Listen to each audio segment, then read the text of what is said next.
మీ అందరికీ నా హృదయపూర్వక వందనాలు. చెమ్మగలిగిన దేవుని పిల్లారా, మీ హృదయాలు వెలిగించే మాటతో దేవుడి మాటలు తీసుకొని నిజంగా ఎక్కువనే మీ దగ్గరికి రావటానికి దేవుని పిల్లారా, మనం ఉదయం లేవగానే దేవుడి మాటలు వింటూ, ఆయన పాటలు వింటూ, ఆయన్ని ఎలా స్తుతించాలా, ఘనపరచాలా, మహింపరచాలని చక్కగా ప్రతి మాటను కూడా మనం తెలుసుకొని జీవిస్తున్నాం దేవుని పిల్లారా.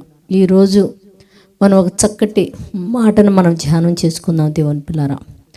దేవుని వెలుగులో మనం నడవాలంటే మనకి పిలుపు ఉండాల, ఆ పిలుపుకు మనం లోబడాలి.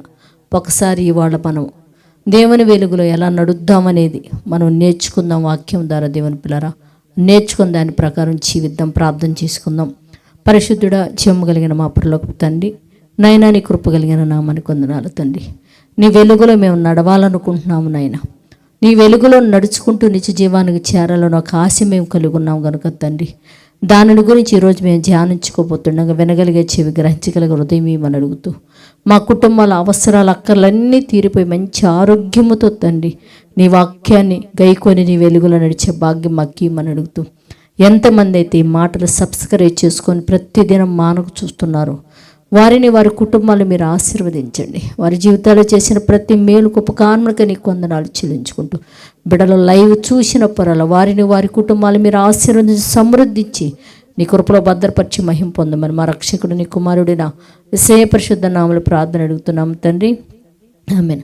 జీవము కలిగిన దేవుని పిల్లారా, దేవుని వెలుగులో మనం నడవటం అనేది ఎలా ఉంటుంది, ఎలా నడుస్తాం మనం అనేది దేవుని పిల్లారా ఈరోజు మనం ధ్యానం చేసుకోగలిగితే, ఒకసారి చూడగలిగితే దేవుని పిల్లారా, మొట్టమొదటిగా మనం చూడగలిగితే యెషయా గ్రంథము 2వ అధ్యాయము 5వ వచనములో మరి యెషయా ప్రవక్త గారు మాట్లాడుతున్నాడు దేవుని పిల్లారా. యెషయా ప్రవక్త మాట్లాడుతూ ఏం చెప్తున్నాడంటే, మనము దేవుని వెలుగులో నడుచుకుందాము అని మనము యెహోవా వెలుగులో నడుచుకుందాము అంటున్నాడు. అంటే భూమి మీద ఉన్న ప్రతి వ్యక్తి కూడా దేవుని సంకల్పం ఏంటంటే యెహోవా వెలుగులో నడవాలనేదే దేవుని కోరికట దేవుని పిల్లలు. అంటే భూమి మీద ఉన్న ప్రతి మనిషి, అంటే ఏ కులమైనా, ఏ మతంలో ఉన్న, ఏ జాతి వ్యక్తులైనా, ఏ రంగు అయినా సరే, భూమి మీద ఉన్న ప్రతి వ్యక్తి కూడా దేవుని దగ్గర నుంచి భూమి మీదకి వచ్చాము కనుక, మనం దేవుని పిల్లలము కనుక దేవుని యొక్క వెలుగులో నడిచి దేవుడి దగ్గరికి తిరిగి చేరాలనేదే దేవుని యొక్క సంకల్పము, ఒక ఆలోచన దేవుని పిల్లరా. అలాగనే మనం చూస్తే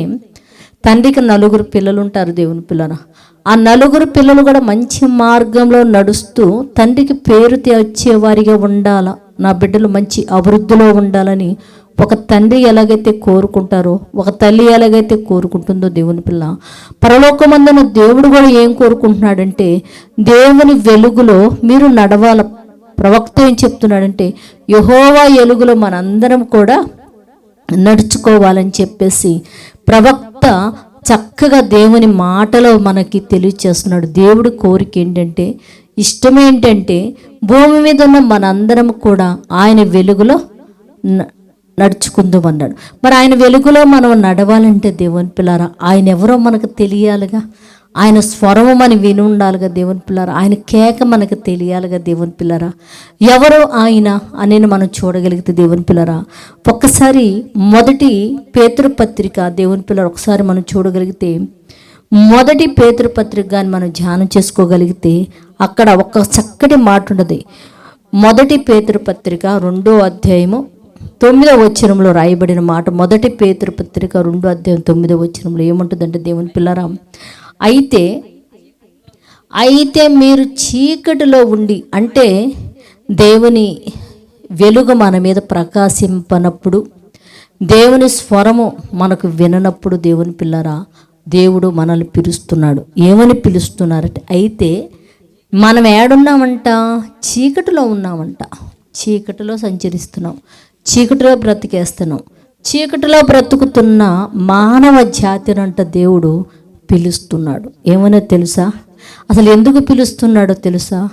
మీరు ఈ లోక సంబంధులు కాదు, మీరు చీకటికి సంబంధించిన వారు కాదు, చీకటి సంబంధమైన వ్యక్తులు మీరు కాదు. కనుక మీరందరూ కూడా ఏంటంటే వెలుగులోకి రావాలా. మీరు వెలుగులోకి రావాలి అంటే నా మాట మీరు వినాలా, నా కేకను మీరు వినగలగాల, నేను పిలిచినప్పుడు మీరు వచ్చేసేయాలని చెప్పేసి దేవుడు ఏం చేస్తున్నాడంటే చెప్తున్నాడు. ఇక్కడ ఏంటంటే మొదటి పేతురు పత్రిక 2వ అధ్యాయం 9వ వచనంలో రాయబడి మాట, అయితే మీరు చీకటిలో నుండి, అంటే మనందరం కూడా భూమి మీద బ్రతుకుతున్న మనందరం కూడా చీకటిలో నుండి ఆశ్చర్యకరమైన తన వెలుగులోకి మిమ్మల్ని పిలిచిన వాని, అంటే మనల్ని పిలిచిన వాని గుణాతిశయములు ప్రచురము చేయ నిమిత్తము, అంటే మనల్ని యేసుక్రీస్తు వారి ద్వారా పరలోకమందున దేవుడు మనల్ని పిలిచాడు. ఎందుకు పిలిచారంటే, మీరు చీకటిలో ఉన్న మిమ్మల్ని నేను ఎందుకు పిలుస్తున్నానంటే నా గుణాతిశయములు ప్రచురమును చేయ నిమిత్తం, అంటే చీకటిలో ఉన్న ప్రజలందరికీ నేనే దేవుణ్ణి, నేను తప్ప మరొక దేవుడు లేడని తన కుమారుడైన యేసుక్రీస్తు వారి ద్వారా దేవుని పిల్లారా మనకి ఒక వర్తమానం తెలియచేస్తున్నాడు. ఏమని? అయితే చీకటిలో ఉండి తన ఆశ్చర్యకరమైన వెలుగులోకి మిమ్మల్ని పిలిచిన వాని, అంటే దేవుడు మనల్ని పిలుస్తున్నాడు. పిలిచిన వాని గుణాతిశయములు ప్రచురము చేయ నిమిత్తము ఒక్కటంట మనమంట దేవుని పిల్లలుగా రాజులమంట. దేవుని పిల్లరా ఏర్పరచబడిన వంశము, మనకు ఒక వంశం ఉంది. మన వంశం ఏంటంటే దేవుని వంశము. ఏమని? రాజులైన యాజక సమూహము, పరిశుద్ధ జనమును, దేవుని సొత్తైన మీరు ప్రజలు. మీరు మీ సొత్తు కాదు దేవుని పిల్లరా. మీరు ఎవరి సొత్తు అంటే దేవుని యొక్క సొత్తు, దేవుని యొక్క సొత్తు దేవుని పిల్లరా. అంటే మనందరం కూడా భూమి మీద ఉన్న మనందరం కూడా తన ఆశ్చర్యకరమైన వెలుగులోకి పిలిచి తనతో సావాసం చేస్తూ తన మాటలు వింటూ బ్రతకాలనేదే దేవుని యొక్క సంకల్పం దేవుని పిల్లారా. అయితే ఈ సంకల్పంలో మనం చూడగలిగితే దేవుని పిల్లారా, మళ్ళీ ఇంకా మనం చూడగలిగితే యోహాన్లో కూడా ఒక మాట చెప్తున్నాడు దేవుడు. ఏమనంటే, ఆయనతో సావాసం కలిగి ఆయన ఆశ్చర్యకరమైన వెలుగులోకి వచ్చిన మనలోనంట ఆయన ఒకటి ఉండాలని కోరుకుంటున్నాడు. ఏంటి అదని చెప్తే, అయితే యోహానుకు రాసిన మొదటి పత్రిక 1వ అధ్యాయం 6వ వచనంలో రాయబడిన మాట దేవుని పిల్లరా, ఆయనతో కూడా ఏమండి ఆయనతో ఇక్కడ ఏం రాయబడ్డాడంటే 6వ అధ్యాయంలో ఆయనతో కూడా సావాసం కలవారమని చెప్పుకుంటూ చీకటిలో నడిచిన ఎడల, అంటే తన ఆశ్చర్యకరమైన వెలుగులోకి మనల్ని పిలిచాడు.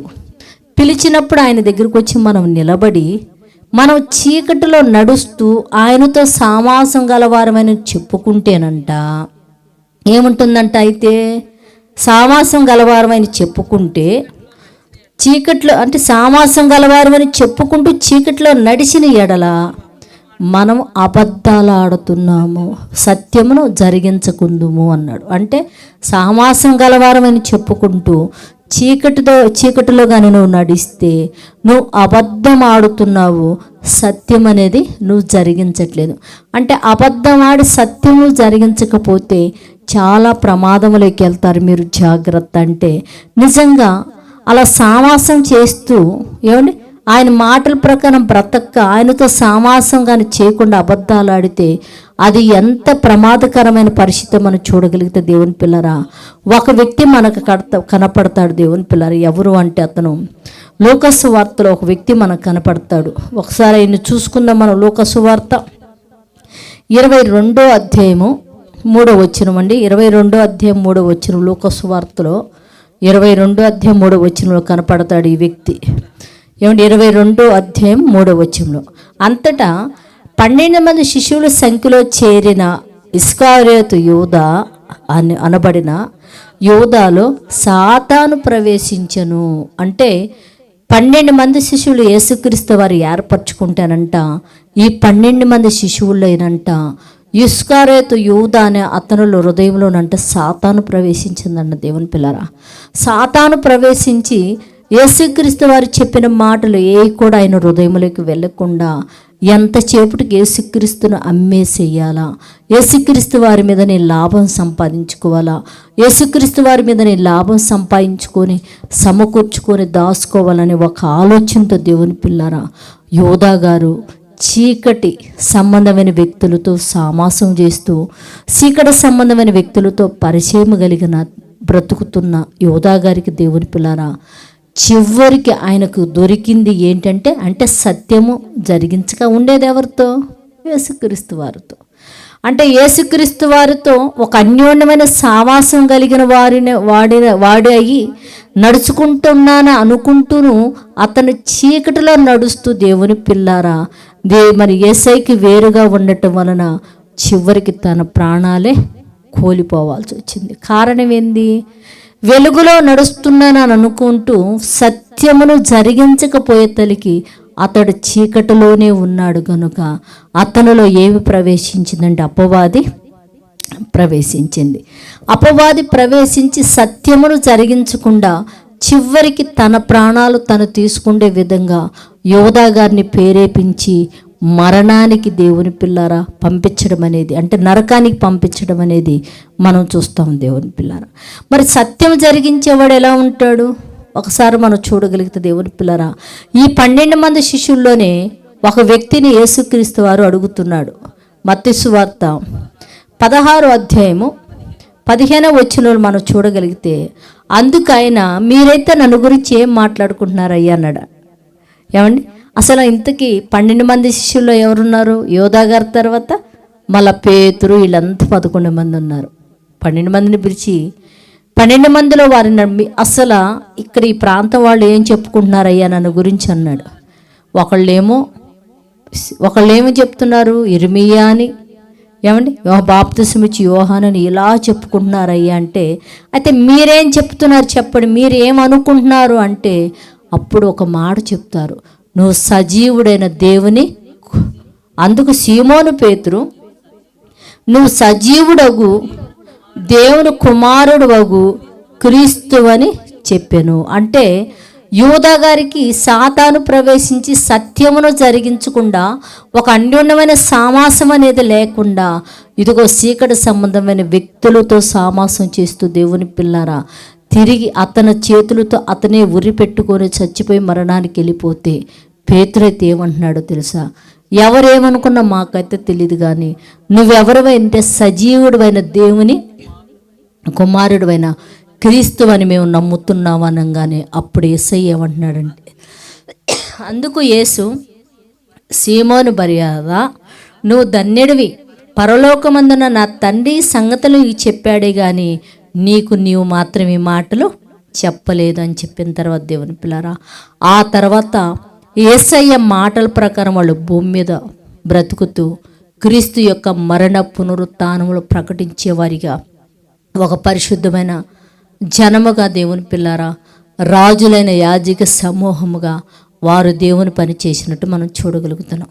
మనము కూడా ఆశ్చర్యకరమైన తన వెలుగులోకి పిలిచిన ఆయన గుణాతిశయములు ప్రచురం చేయు నిమిత్తము ఏర్పరచబడ్డ వంశము, రాజులైన యాజక సమూహం, పరిశుద్ధ జనముగా మారి దేవుని గొప్పతనానికి లోకానికి తెలియచేసే వరకు ఉన్నట్లు ప్రార్థన చేద్దాం.